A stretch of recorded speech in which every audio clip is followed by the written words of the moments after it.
Now, copy and complete the table for values for y is equal to x squared minus 3x minus 5.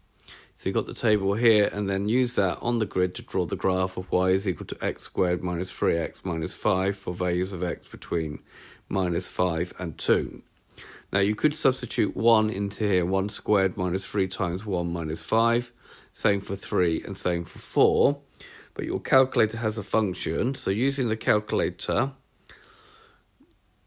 mode 3 table, and then you need to press alpha, the bracket button, which is the x squared, so that gives you x squared, minus 3 alpha, and that bracket button in order to get the x, minus 5, and then you'll need to press the start button,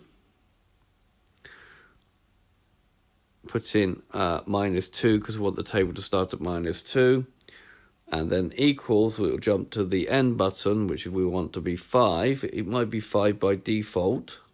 Press equals, and then the step. Now, we want the step to go up in ones, but sometimes it's a good idea to get the steps to go up in 0.5 in case we need an extra point, which in fact we do need in this case.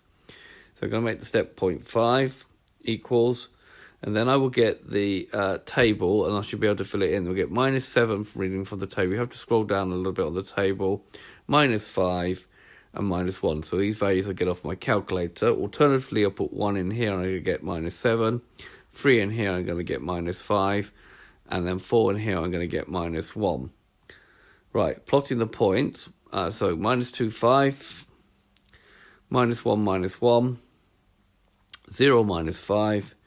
1 minus 7, 2 minus 7, 3 minus 5, 4 minus 1, and then 5, 5. Now the problem here, I've got a flat bit at the bottom, so it goes slightly lower.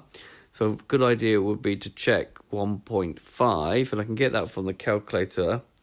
So taking the extra point from the table, there's nothing more to do because I set the step at 0.5. So I just scroll to x is equal to 1.5 on my calculator. I'm going to get y is equal to minus 7.25.